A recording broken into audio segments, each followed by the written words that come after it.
Previously. Nicely nestled in what Knox said give us a show. The obvious, and that it must be bleeding hot there in Hong Kong. Or it must be about 40 degrees, right, Campo? Well, Darren, it's actually about 11:30 at night as well, so there we go. Yeah. Oh, of course, yes. Gee, thank you for waiting up for us. No wonder you're in bed. Do you sleep in the That's buff? right. The birthday suit. Well, thanks to you. Shops close at 9 o'clock, so I can't go shopping. Yeah. Well, thanks for all. There are other things in Hong Kong you can do, but we won't get into that now. Thanks for waiting up for us then again. And the rugby of the weekend, the Currie Cup. Let's start off with that first of all. That kicked off on the weekend. It's so refreshing just to see 3 fixtures a weekend. Yeah, well, I did actually see the Sharks Stormers game over here, and it was a very interesting game, wasn't it? For once, the Stormers, I don't know why they kept on throwing the ball around as they did and scored some good tries, and yet in the Super 15, they just wanted to defend. Why didn't they play like that the whole year round? Yeah, well, I mean, that's probably one of the issues that's been discussed post Super Rugby going. There's got to be another way to do it, and they showed it early in the game. But then, how did they not hold on to that victory? I mean, they'd be kicking themselves. Yeah, I know, but I mean, there was the one stage there where Craig Burton scored a try from the kickoff. They couldn't catch the ball. Now, it's quite interesting, you know, I know there's a lot of young guys in the game, but geez, I mean, the basics of the game, it's like you going to work, you know, you've got to turn on the right things and you've got to speak and you've got to read things. I mean, rugby's the same. You've got to go training to do the basics. And yet you go and watch these Super Rugby players or Currie Cup players, and some of the basic mistakes they make is unbelievable. Mm. It looked like they battled with the Sharks kicking game. I saw a couple of mistakes under the high ball there. Yeah, well, I mean, the thing is, that's why you practice. What could you? The thing is, I'd love to know about these modern rugby players. What do they actually do at training? Because really, you know, the performance, it's like going to the opera. And I keep on using this whenever I go and speak. It's you go to the opera to watch Swan Lake. You're in the front row. You paid like just say 1,000 rand to watch it, and they all fall over. You go, gee, I've just paid 1,000 rand to watch this. It's like going to watch a game of rugby. The ball goes in the air. The guy's trained. He's got to catch it. Yeah. I'd pay money to go and see everyone fall over at Swan Lake. Then you'll get me to the opera. I'm trying to say. Yeah, I mean, these guys train every day. They're supposed to be the up-and-coming stars, and yet they can do the basic things wrong. Mm. You know, I understand if you do the flair things wrong, but they can't even do half the things right, the simple things, and that's why they can't do the flair stuff.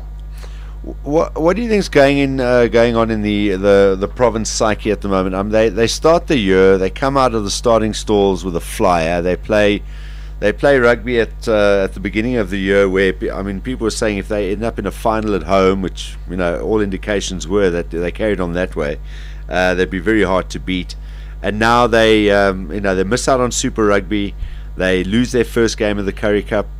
There's a lot of pressure on them. Some people are calling for Alistair's head now. People are starting to doubt some of the players that 6 months ago they were saying, you know, these guys are a shoo-in for starting lineup for the Springboks. How do you deal with that? Well, I think the thing is, it's like you look at the poor Lions. I mean, they won the Currie Cup last year. Now they've got rid of Mitchell. They've got rid of Carlos Spencer. And they got rid of the trainer. I mean, they dropped the captain. When you lose, you get rid of the foreigners. Yeah. You know, so you've got to blame somebody. But the thing is that why do you want to be a rugby coach? Because everyone's out after you. I mean, the thing is that, you know, you go to the Super 15, all they had to do was score some tries and they would have won the game, but they couldn't score the tries. Mm.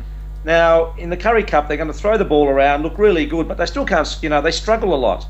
And in one part of the game, you had the big lock for the Stormers, and the number 9 for the Sharks brought him down and lost the ball. Now the guy was only about 6'5", and halfback for the Sharks about 4 foot nothing. You don't do that. You don't do that in a game of rugby. I mean, he had to try and run over him, run around him, but that just happens, unfortunately. Conversely, I mean, the Sharks will take a lot of heart from that, considering that they were without their key players and they still managed to pull off a win. I thought they were going to be so poked after Super Rugby as well, plus take out some of the players, but still, I said on Twitter today, I'm ashamed to have predicted that they were going to lose this weekend. I really didn't give them a shot at winning that game. I tipped them by 10 points. The Sharks? If you remember? We'll go back on the tapes, but I think I remember that, yes. Yes, yeah. Well, the thing is that the Stormers, I mean, mentally, After losing that to the Sharks, mentally, a lot of those guys as well went over to Test rugby. So all these young guys, the scars are still there. You can't heal something so big like that in a week or 2 weeks. Yeah. The Sharks have travelled around the world and got there, and the fringe players stood up to be counted. And at the end of the day, it's like when I go and coach young kids. I said, the most important thing is when you play rugby. One of them is enthusiasm. If you've got enthusiasm, you're gonna actually box above your weight because you want to be there. You want to get involved. I watched Daisel. He was everywhere on that game because he wanted to be involved and make big tackles. Yeah. And if you haven't got that enthusiasm, you're not going to win half the time. Yeah. And the Sharks fullback Rian Fulun, he was at the fly-off for that match, but turned out to be a masterstroke. Yeah, well, I mean, the thing is, you've got to, again, they're young guys, but you've got to throw them in. Well, he's not young, sorry, but, he actually stood up to be counted. I mean, he controlled the game in the wet. He kicked the ball away when it rained and made the Stormers, and I suppose because they played him a couple of weeks ago and watched the videos, the Stormers are no good at counter-attack, Peterson towards the end dropped a very simple ball, made a lot of mistakes. Aplon is the only one in the back line really who's got a bit of flair, and if you just counter him, again, the Stormers are going to struggle. Yeah. All right, the other game, and it looks like the Lions are going to... It's amazing how it happens. And we saw this with the Cheetahs when they were dominating the Currie Cup at one stage as well. For some reason, they cannot play Super Rugby. Obviously, they're two different levels. But then come out of the starting stalls and rack up what was a very impressive and convincing win for them against their old enemy, the Cheetahs. Yeah, well, I did mention that, when you do change coaches, what happens is the players stand up and say, well, okay, we're glad we got rid of that coach, let's play well. But Ackerman obviously he's been around a long time. He was down there at the Sharks when I was there, very experienced, very tough. I don't think he's the kind of guy who's going to take any crap from the players either. But I think what's important is as long as they all know where they stand, where the players stand and the coaches, because you cannot play in a team when you're not sure where you stand. If the coach is going to talk to you, you're going to do this, you're going to do that. And I think that if you can get that right, I mean, the Lions have got some good players, but again, they've been through a lot of off-field activities, and realistically, in a game of rugby, if you've got off-field activities that's a problem, they normally come on the field, and that's what happened to the Lions this year. A lot of problems came back onto the field, and that's why they're so disappointing. Just by comparison, do you think it has anything to do with it where you say whatever's happened has happened, you can't change it, it's done, where maybe Province is still kind of carrying the disappointment of Super Rugby with them, and it might explain their performance on the weekend, whereas the Lions have kind of accepted their fate and kind of put Super Rugby behind them, said, right, let's build on move forward, we did it last year, let's go and win this Currie Cup, and the two different psyches are completely different. Well, no, you shouldn't really, because I mean, Darren, when you're playing rugby, it's an opportunity to play. I mean, you're not going to play forever. So the thing is, you go out there 1 week for the sort of so-called Stormers, and then you turn up for the Currie Cup. I mean, it's the same team, the same players, the same coaches. So what really changes? Nothing really changes. I think that the problem is that the way that they're being coached, obviously the structure underneath as well. And I think it goes back to maybe schoolboy level. I mean, they've got some young guys coming through, but to stand up to that next level, you can't just throw young guys in. They've got to go through a system, play somewhere. And I think, as this goes on in the competition, some of these young guys are going to find what real rugby is all about. They might have played in the under-20s, but again, there's a lot of experienced guys out there playing. So they've really got to turn up. And I suppose Stormers, if you have a look at the Cape Town, there wasn't many people watching either. So I think the crowd sort of were very disappointed with the Stormers lost to the Sharks a couple of weeks ago. And again, I think they showed that by not turning up. Well, it doesn't matter if it rains in Cape Town, people still go. Nah. Yeah. What's rain got to do with it? Oh, it's torrential. It never bothers you Cape Townians. Never. It's like Darren going to watch when everyone falls over. It's the same thing. You turn up and you perform. I'll go and see that Swan Lake. All right, the Bulls got off to a winning start as well, but early days in the Currie Cup. We'll tell you about our Super Brew pool in just a short while. Let's because I think you almost nodded off in that last answer. So let's not keep. No, I didn't. I'm still here. Okay, I saw the eyes close and the pause. Let's quickly turn our attention now to this weekend. The championship gets underway, the Castle Lager Championship, and the Pumas are our new friends in the Southern Hemisphere. until John O'Neill does something about that. But it took them long enough. But now, how do you think they're going to fare? Do you think they might be whipping boys this first year, or they might surprise a few of us?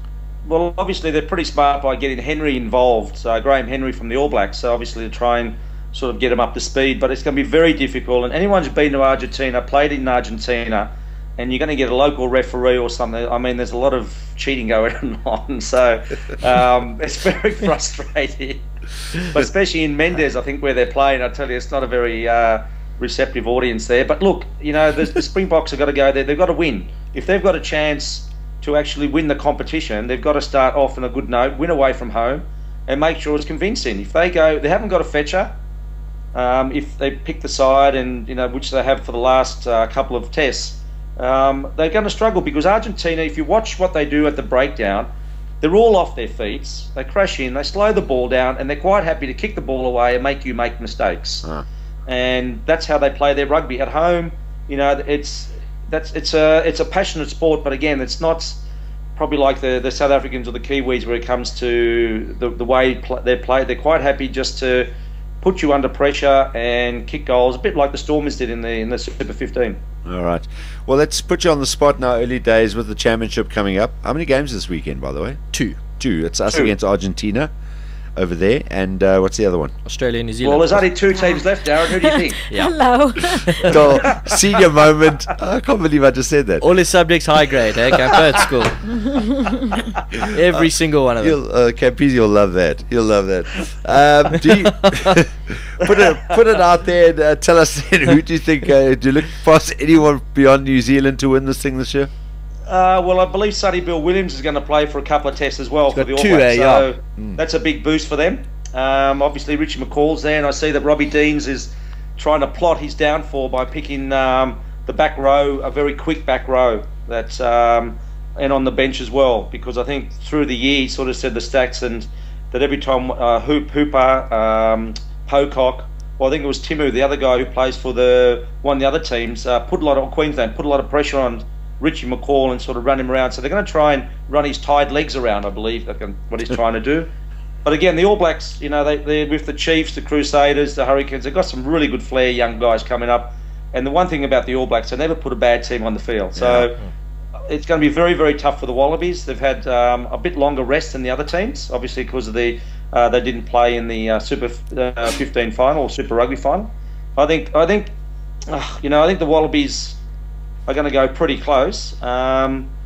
Especially in Sydney, I think the Wallabies might win by about 2 points. Oh, really? Okay, Wallabies by 2. Well, I'm an Australian. I've got to go for Australia, don't I? All right. Don't have to. They don't have to. And say Springboks comfortably against Argentina, or you think? Yeah, definitely. All right. Who are the referees? Do you know? Don't have that in front of me. No. Sorry. Okay. Sorry. It's going to be interesting to see what sort of side Heineke Meyer puts together for that test, who he puts where, and how he plays it.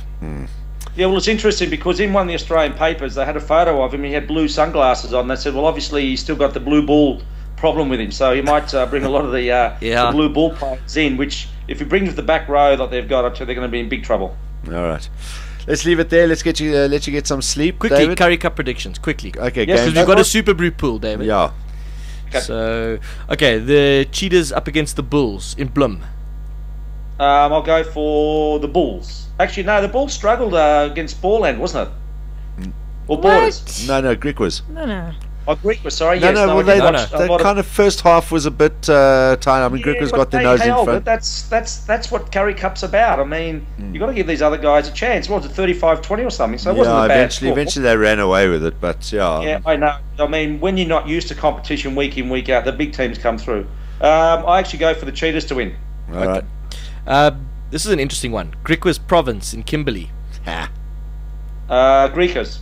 Yeah, I agree. Yeah. Province have had a problem there before, a few times. So. Many times. And then in Durban, the Sharks up against the Lions. Oh, come on. Sharks. What, 20? All right, there we go. That's David Campese's predictions. We'll see how it goes next Monday when we chat to you again. Where are you next Monday? Next Monday I'll be in Sydney. Sydney. It's even later. We're going to have to record it or something. No, it's all right. Just read. It's all right. No problem. I'll be around. It'll be like 4 in the morning. He doesn't mind. No, no, it's not. It will be 4 in the morning. We might actually do a pre-record. I think we'll do a pre-record. So that Don't say we didn't thinks offer. about it. Okay. Thinks about it, and then second thoughts, I'll take you up on that pre-recorded offer. All right, Campo. Well, Thanks. enjoy your stay in Hong Kong. We'll chat you from Sydney next week here Okay, on the thanks, Flush Out. guys. See you Cheers, later. David. Cheers, Campo. Bye-bye. There we Bye. go. David Bye. Campese about to go to bed in Hong Kong and talking to us on the phone. I can't believe I did that.